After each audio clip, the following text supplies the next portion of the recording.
Mike Pannone, CTT Solutions. Got a chance here to talk about grip on a rifle. Hear a lot of talk on the interwebs about how to hold it, how much pressure, arm location, hand orientation. That's my 2 cents on it. I use what I call a rope grip. Effectively what I'm doing is replicating grabbing a rope and pulling it in. People call that a C-clamp, but I'm not putting pressure down. I'm not exerting pressure on the top to control recoil, and I'm not really actively holding the rifle up.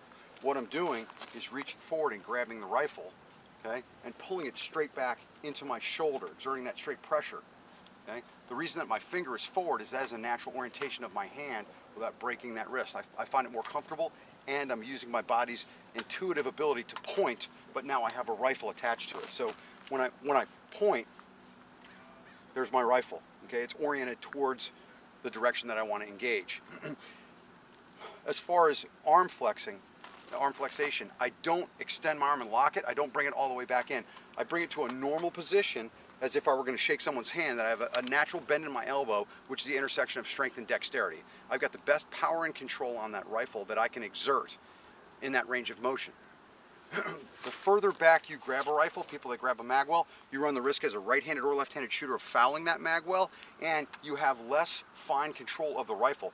If I move my rifle 1 inch at the magwell, there's a lot more movement towards the muzzle. The further out I am, that same inch of movement allows me a more fine control when I drive that rifle from target to target. So your hand placement on the rifle should be in a natural position for strength and dexterity, okay, power and control on the rifle itself.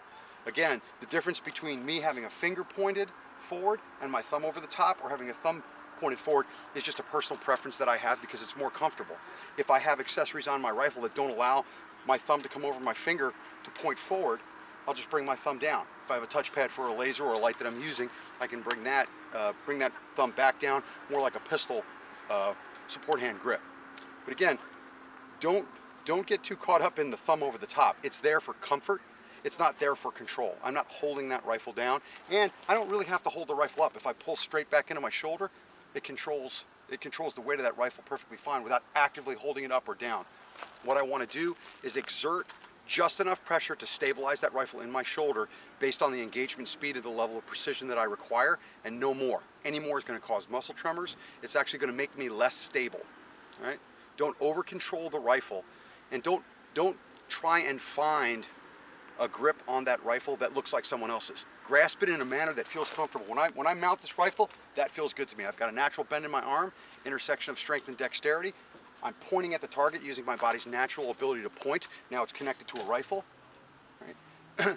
And I've got a stable platform that I can rapidly engage, and I can drive that gun from target to target. Okay, so when you get out on the range, figure out what works for you based on that intersection of strength and dexterity. Okay, power and control on the rifle is what's going to give you the ability to drive that rifle from target to target rapidly, to stop it effectively, and to engage rapidly. Mike Pannone, CTT Solutions.